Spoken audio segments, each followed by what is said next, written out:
Jesus à destra do Pai. Salmo 110, verso 1, nos diz assim: Disse o Senhor ao meu Senhor: Assenta-te à minha mão direita, até que ponha os teus inimigos por escabelo de teus pés. Na mensagem Perguntas e Respostas sobre Hebreus, segunda parte, é de onde nós vamos extrair o assunto, ou a inspiração para falar sobre esse assunto, onde irmão Brana dá o seu parecer, dá o assim diz o Senhor, para que nós possamos nos posicionar e compreender o que significa Jesus à destra do Pai. Porque se nós formos avaliar através do arrazoamento humano, através da mente carnal, possivelmente e muito provavelmente as pessoas têm se confundido e pensado em duas figuras no céu, um Pai assentado num trono e um Jesus ao seu lado, para lhe ajudar, para fazer alguma coisa que seja necessário a manifestação de um filho, de alguém à parte de Deus. Mas nós vamos ver pela mensagem do irmão Brana e pela Bíblia que isto é um pensamento errôneo, é um pensamento que nos leva muitas vezes a perder muitas bênçãos da revelação por ter uma visão distorcida da Escritura. Vamos ver o que o irmão Brana diz. Perguntas e respostas sobre Hebreus, segunda parte. Na pergunta número 4, perguntaram ao irmão Brana: por favor, explique a Trindade. Como o Filho pode assentar à destra do Pai, intercedendo ao Pai, se eles não são duas pessoas? Então o irmão Brana vai responder no parágrafo 130, bem, amado amigo, isto é uma revelação. Se Jesus disse, eu e meu Pai somos um, então como podem eles serem dois? Agora, eles não são dois. O irmão Brana está dizendo, eles não são dois. O Pai e Jesus não são dois. Porque Jesus disse, São João 10, verso 30, que o irmão Brana citou, eu e o Pai, eu e meu Pai, somos um. São João 14, verso 9, quem me vê a mim, vê o Pai. 131, o irmão Brana segue falando, perguntas e respostas sobre Hebreus, segunda parte. Certa vez uma mulher me disse, e eu estava explicando aquilo, disse, você e sua esposa são dois, mesmo sendo um. Eu disse, mas Deus e o Filho são diferentes disto, Eu disse, você me vê? Sim. Você vê a minha esposa? Não. Eu disse, então o Pai e o Filho são diferentes. Jesus disse, quando você me vê, você vê a meu Pai. Ou seja, o irmão Brana está explicando, está esforçando-se em explicar a unidade do Pai e do Filho. Ele não está esforçando-se em explicar como eles são diferentes e distintos, mas como os dois são um. Até ao explicar isto, a senhora o interrompeu e disse, mas o senhor e sua esposa são um, mesmo sendo dois. O irmão Brana disse, mas você me vê a mim, não vê a minha esposa, não é? Pois bem, da mesma forma, ou de forma diferente, é o Pai e o Filho, porque Jesus disse, quem me vê a mim, vê o Pai. Jesus, além de ser Filho, ele era o Pai. Ele disse aos discípulos, não vos deixarei órfãos, porque a orfandade é produto da falta do Pai, é a ocasião da falta de um Pai. Ele é o Pai. Irmão Brana diz na mensagem à Era de Éfeso, no parágrafo 36, ele vai falar sobre a citação de Apocalipse capítulo 2, verso 1. Isto diz aquele que tem na sua destra as 7 estrelas, que anda no meio dos 7 castiçais de ouro. Este é aquele de quem é dito, este mesmo Jesus é Senhor e Cristo. Atos 2, 36. Eis aí, ele é o único Senhor, Deus Todo-Poderoso, e fora dele não há outro. Ali está o Salvador, ao Senhor pertence a salvação. Jonas, capítulo 2, verso 9. Andando em meio das igrejas, andando em meio das igrejas, através das 7 eras. O que ele era na primeira era, ele é em todas as eras, para todo crente. Ele é Jesus Cristo, o mesmo ontem e hoje e eternamente. O que ele fez uma vez, ainda o está fazendo e continuará fazendo. Agora, parágrafo 36, a era de Éfeso. Você se dará conta de que Jesus anda sozinho no meio de suas igrejas? Por quê? Porque São João escreveu, aquele que anda no meio dos 7 castiçais de ouro. Os 7 castiçais nós sabemos que são as 7 eras da igreja. Então, irmão Branham diz, Jesus anda sozinho no meio de suas igrejas. Não há mais ninguém com ele, nem tampouco pode havê-lo, porque foi ele somente quem operou sua salvação, e havendo-a comprado com seu próprio sangue, ele a possui. Ele é o seu Senhor e Mestre, ele dá a ele toda a glória, e essa glória ele não a repartirá com outro. Com ele não há nenhum papa, não existe nenhum arcebispo. Maria, a mãe de seu corpo terrestre, não está com ele. Quanto a ele, não se trata do caso de alguém que fala e logo se volta a um lado para um pai, porque ele é o pai. Ah, meus irmãos, isso é bom demais. Veja o que o irmão Branham está falando, Jesus está andando sozinho no meio das 7 eras, ninguém mais com ele. Não se trata de olhar para o lado para poder pedir a opinião ou receber uma ordem de alguém superior a ele, porque ele é o Pai, diz irmão Branham. Tampouco volta ao outro lado para dar ordens ao Espírito Santo, porque ele é Deus, Espírito eterno, ele é sua vida que está fluindo e pulsando na igreja e dando-lhe vida, e sem ele não haveria vida. A salvação é do Senhor. Então o irmão Branham continua aqui, parágrafo 136, perguntas e respostas sobre Hebreus, segunda parte, e eu disse, então e o Pai e o Filho são diferentes. Jesus disse, quando você me vê, vê a meu Pai, vem. O Pai e o Filho. O Pai era o Deus Jeová Todo-Poderoso, Deus habitando em um tabernáculo chamado Jesus Cristo, o qual era o Filho ungido de Deus.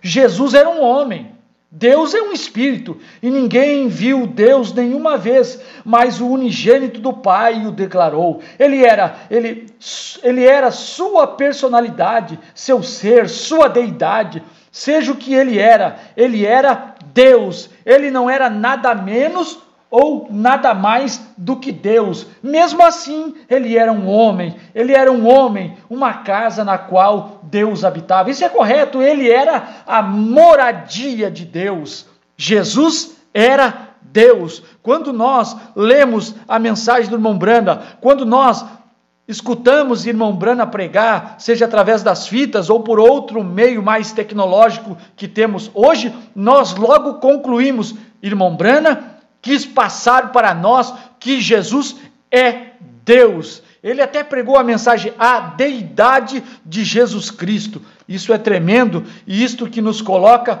mais na presença de Deus. Isso nos coloca para reverenciá-lo como nosso Salvador e entender que aquele corpo humano habitava a plenitude da divindade, todo aquele ser invisível que transformou-se no Logos, que transformou-se na palavra, habitava naquele corpo humano chamado Jesus. Irmão Branham prossegue, 135, perguntas e respostas sobre Hebreus, segunda parte. Agora, se você deseja algumas escrituras sobre isso, irmão Neville, veja para mim São Marcos capítulo 14, versículo 62.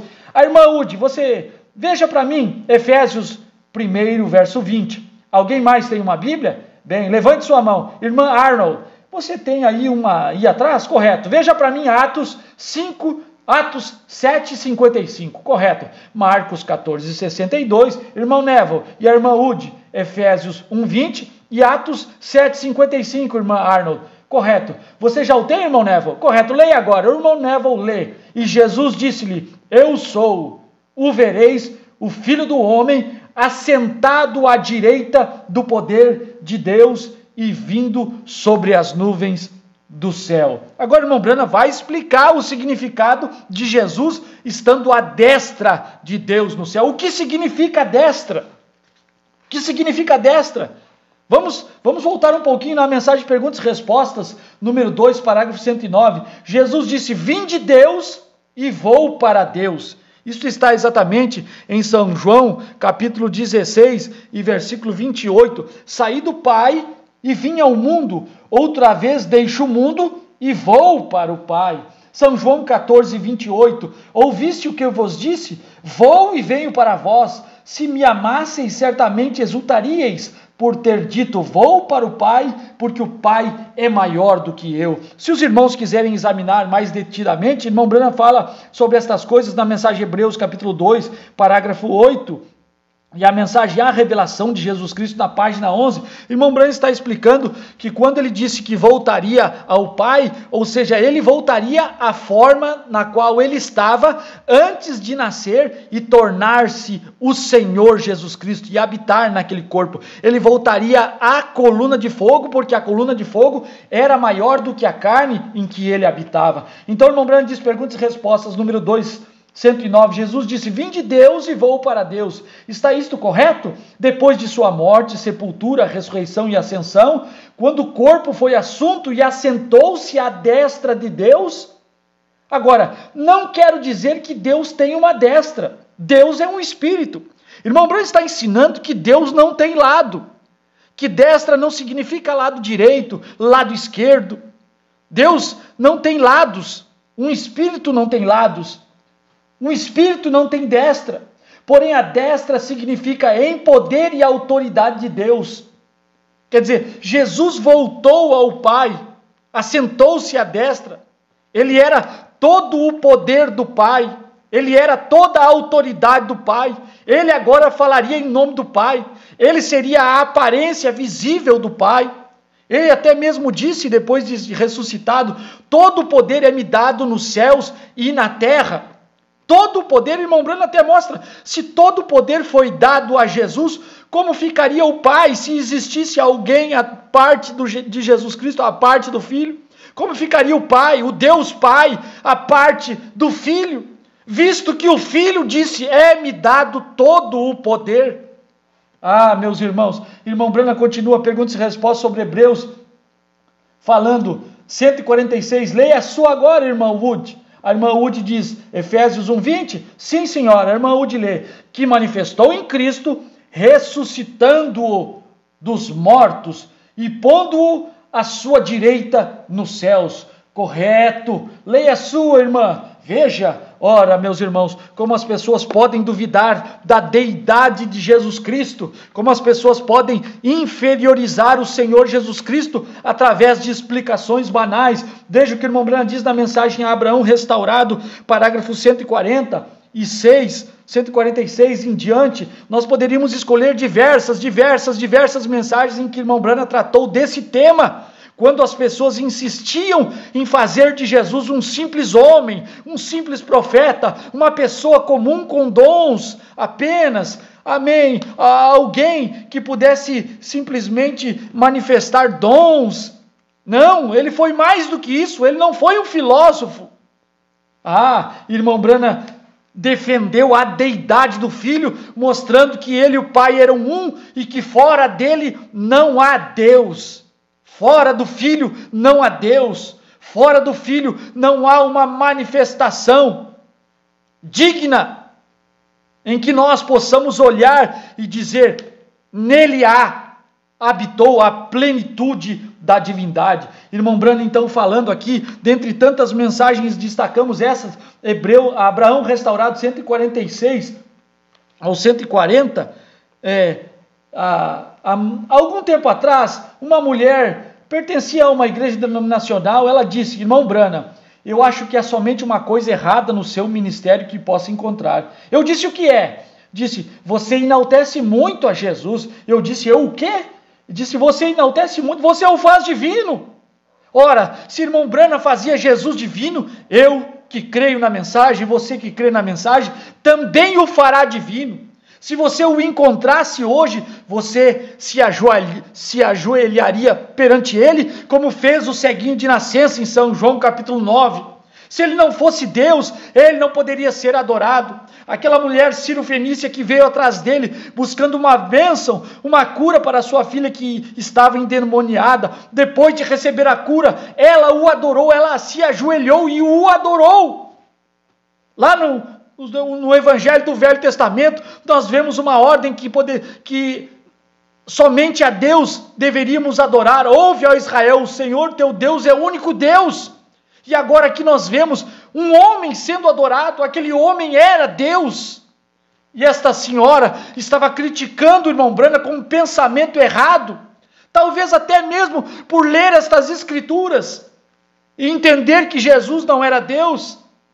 Então ela diz, você o faz divino, irmão Branham. Ela diz, ele é divino, diz o irmão Branham. Ela disse, ele era um profeta. Eu disse, ele era mais do que um profeta, ele era o Deus dos profetas. Isso é correto. Ela disse, vocês sabem a respeito de que religião estou falando? Eu não quero ferir seus sentimentos. Era uma mulher da ciência cristã. Veja, porque muitos deles vêm à reunião. Deixa eu acelerar aqui e ir logo para o parágrafo 146, Abraão restaurado. E ela disse, eu vou te provar na Bíblia, irmão Branham, que ele não era Deus. E ela citou, quando Jesus chegou diante da tumba de Lázaro, ele chorou. Irmão Branham disse, é isso que a senhora tem para me apresentar, para me mostrar na escritura de que ele não era Deus? Isto é fraco, senhora, isto é mais fraco do que o caldo feito da sombra de uma galinha que morreu de fome. Ela disse, o que você quer dizer com isso? Ele chorou como um homem, isso é correto, indo para a sepultura, mas quando ele ajuntou os seus pequenos ombros inclinados e disse, Lázaro, sai para fora, e o homem que estava morto por 4 dias ficou de pé e viveu novamente. Para aquilo se necessitava mais do que um homem. Sim, Senhor, aquilo era Deus. Eu sou a ressurreição e a vida, disse Jesus. Nem um homem, não um profeta, não um homem, não um profeta, mas Deus, isto é que ele era. Eu sou a ressurreição e a vida, disse Jesus. Aquele que crê em mim, embora esteja morto, viverá. Ela disse, sim, crês tu nisto? E ela disse, sim, Senhor, eu creio. Isso agora, algo tem que acontecer. Meus irmãos, então para nós encerrarmos logo, voltando à mensagem de perguntas e respostas sobre Hebreus, segunda parte, onde irmão Branham deu as escrituras para o irmão Neville ler, para a irmã Arnold e para a irmã Wood, Marcos 14:62 foi o que leu o irmão Neville. A irmã Wood leu Efésios capítulo 1, verso 20, e a irmã Arnold, Marcos Atos 7:55, e todas estas escrituras estão falando sobre Jesus à destra do Pai. Então vamos para a última escritura, a irmã Arnold lê, mas ele, estando cheio do Espírito Santo e fixando os olhos ao céu, viu a glória de Deus e Jesus que estava à direita de Deus. A nossa mente carnal é levada a pensar que há um Pai assentado no trono e Jesus ao lado do Pai. Mas o que o irmão Branham diz, 148, perguntas e respostas sobre Hebreus, segunda parte. Agora veja, Deus não podia ter uma mão direita enorme. Vem, e Jesus de pé na sua mão direita. A mão direita significa a autoridade. Vem. Só, por exemplo, se eu tivesse amplos poderes sobre a igreja aqui, e eu fosse algum tipo de bispo, e o irmão Neville tomasse o meu lugar, ele estaria à minha mão direita. Vejam, aquilo significa que ele estaria à minha mão direita. Então, meus irmãos, Jesus tomou o lugar do Pai no céu. Jesus agora era a forma do Pai no céu. Quando Estevão estava sendo apedrejado e ele viu o céu aberto, Jesus assentado à direita do Pai, significa que no céu é Ele quem tem toda a autoridade, Ele é a forma visível do Pai no céu. Deus agora tem uma forma no céu. E Deus quer nos levar a ter corpos como Ele tem um corpo no céu, assentado à destra da majestade de Deus. Ele ocupa o lugar daquela coluna de fogo, Ele ocupa o lugar daquela luz, no lugar para onde vamos habitar, na casa de meu Pai, no reino de meu Pai. Lá onde há muitas moradas, muitos corpos, nós teremos corpos como Ele tem um corpo, como Ele assumiu uma forma física de um corpo glorificado, no qual nós habitaremos, o veremos como Ele é, e assim como Ele é, nós seremos. Jesus à destra do Pai. O que o irmão Branham então exemplifica aqui? Se eu, como bispo aqui, tivesse amplos poderes sobre a igreja, e eu saísse, ou seja, fosse embora, saísse, e o irmão Neville estivesse no meu lugar, ele estaria à minha mão direita. Se você vê o irmão Neville, você não vê o irmão Branham, porque o irmão Neville estaria à mão direita do irmão Branham. Se você vê o irmão Branham, você não vê o irmão Neville. E se o irmão Branham estivesse ocupando o lugar de outro que foi anterior a ele, irmão Branham estaria à destra daquele que antes dele ocupou o seu lugar. Então Jesus ocupou o lugar do Pai, ele subiu e ele se assentou à destra da majestade.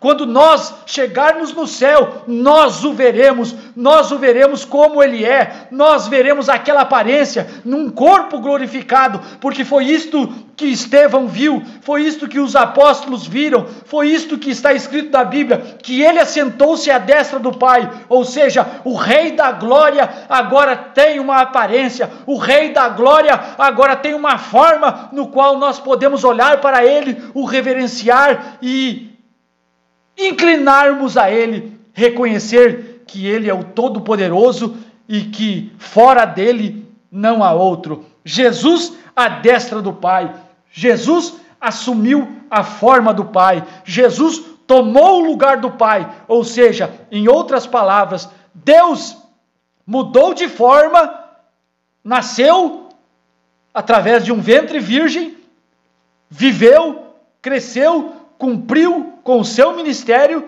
subiu e agora o Pai tinha uma forma